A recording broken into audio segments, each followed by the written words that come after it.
Hey, what's up, guys? Today, I have got a few people with me that, Black Ops is coming out in a few months, and with me I have a few gentlemen that know how multiplayer games work in the Call of Duty series, and they've played it for a long time, and they know the games inside out, so I'll just let them introduce themselves. Okay, I'm Paul. My YouTube account's Power Puncher, and that's it. Handing over to the infamous. Hello? Hello. Hi there. Talk. Oh, I'm Blame Truth. I play Call of Duty games and doesn't afraid of anything. I enjoy hot meals and cute girls. Delicious. Yeah. Sure. Go. And finally, we have. Is he gonna talk this time? I don't know. Excal, Bruce. Should we redo this? Surprise, bitch! Oh, there he is. What's up, ladies and gents? Calizors here, bringing you some thoughts about the next Call of Duty game. And how to make it good. We don't want the multiplayer to be another Modern Warfare 2 atrocity, so Treyarch, if you listen to this, which I hope you do, we can help you craft a fun multiplayer experience. Okay. So do you want to move on to our first topic here? We have big maps. So you want to go for that first? Big Maps. What big maps is in like Derail and Wasteland big, or like Overgrown big? What are you talking about? That big map we were talking about before. I forgot the name of again. CeeLo. Yeah. Derail. CeeLo. Yeah, stuff like that. Yeah.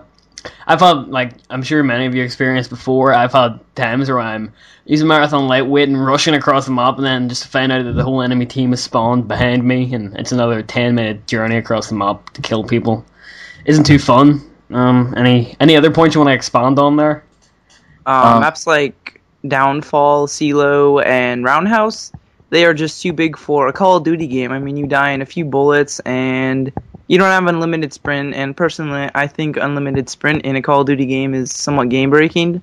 So definitely keep the maps down to a size. Like, Castle was a good-sized map. Any other thoughts? Hangar? Let me just ask, like, you said Roundhouse and Downfall you thought were big. Do you primarily play 6v6? Yeah. That's probably why, because I'm a Ground War player because I think all the maps are a little bit too big, but Ground War is much better regard. There's nothing wrong with these big maps, but I think they should be limited to Ground War if it's like Derail or CeeLo size. Yeah. 6v6 Derail is my favorite. Yeah, that's horribly boring.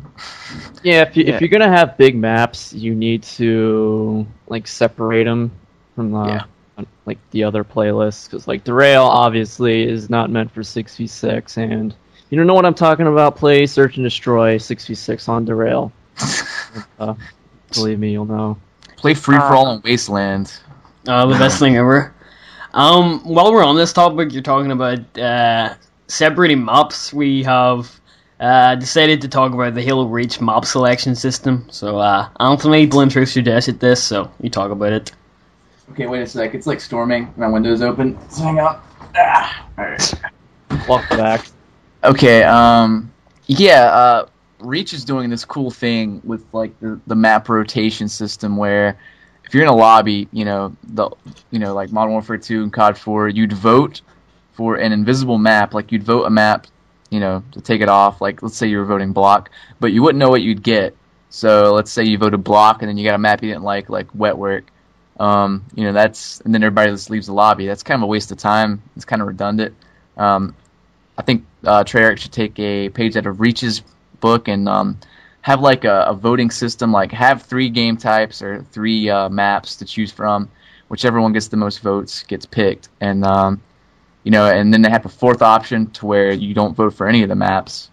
So I think that's a good system, and it's very innovative, and I think they should implement that in. Yeah, I agree with that. I don't know. Go ahead. Didn't Call of Duty 2 have a system where you could just check off maps you don't want to play, and then you'd only search for those maps?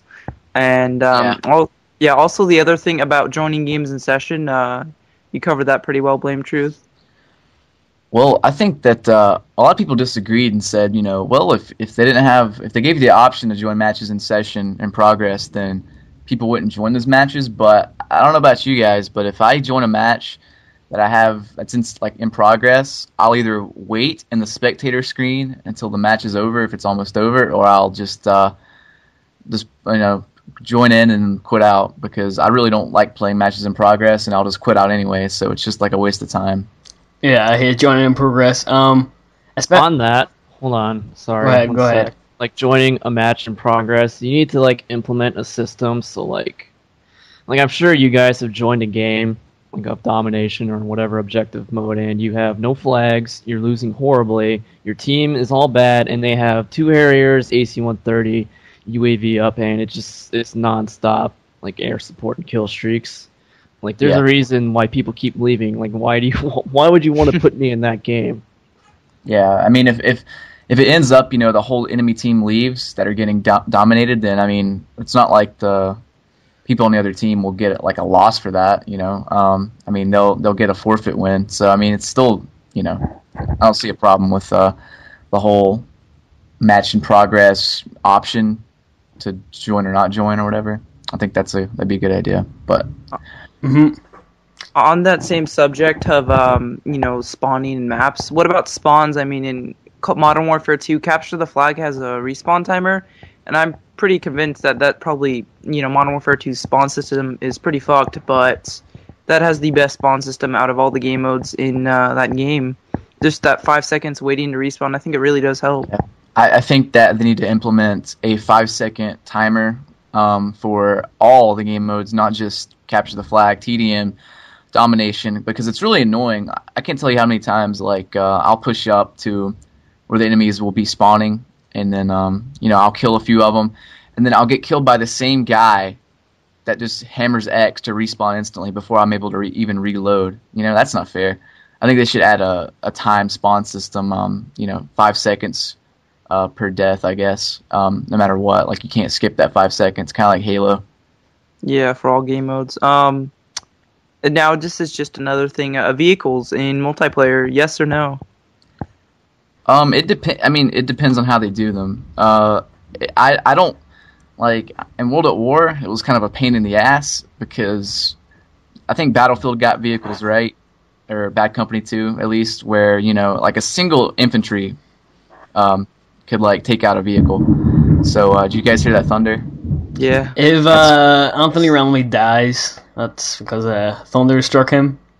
Yeah, if I randomly drop the call, it's because my power went out. But apology declined. What was I saying?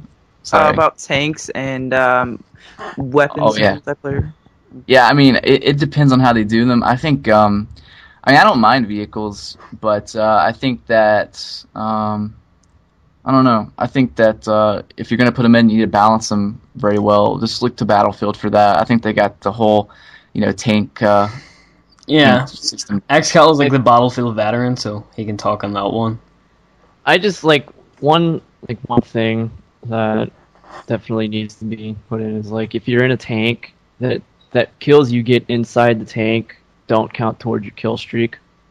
Yeah, that's a good. Yeah.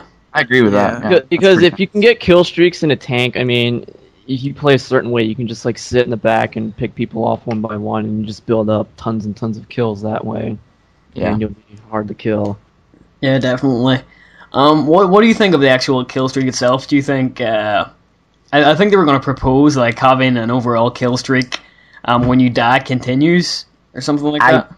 I don't like that idea because think about it. Some guy will just go crazy and go 30 and 38, and then he calls in some kind of super Pavlo or something. I don't agree with that. I think that people think that the kill streaks are the main cause of camping in Modern Warfare 2 and stuff and such defensive play, but it's really not. The main cause is probably just the weapons being so easy to use and so good, and the maps being so big and just promoting it.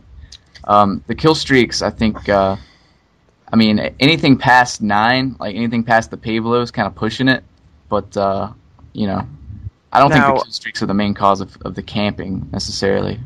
This is on the kill streaks, but everybody Infinity Ward did kill streaks customizable in Modern Warfare 2, so you know Treyarch's gonna have to compete with that and do them as well, or else people would bitch when they don't see customizable kill streaks in Black Ops. What do we think would be fair? And there was a rumor going around of the whole idea of if you get kill streaks with your kills, it doesn't count towards your next kill streak, which I think is a really good idea. I mean, if you get kills with your, like, say you call in like a helicopter and it gets kills for you, that wouldn't count to your next one if it was like a 9 kill streak. Yeah. Yeah, I agree with that. I don't. Yeah, it's definitely ridiculous how you can like shoot off 3 noob tubes, get 2 kills each, get a Predator, and from there Harrier, from there AC-130, and from there 25 kills, just like that. Alright, Blame Truth just died, so we'll continue without him and his legacy. He'll live on through me. We're the same. Let's go. Let's go. Then we had a good 10 minutes with him. Any other? What was the next topic here? Because I've lost the list.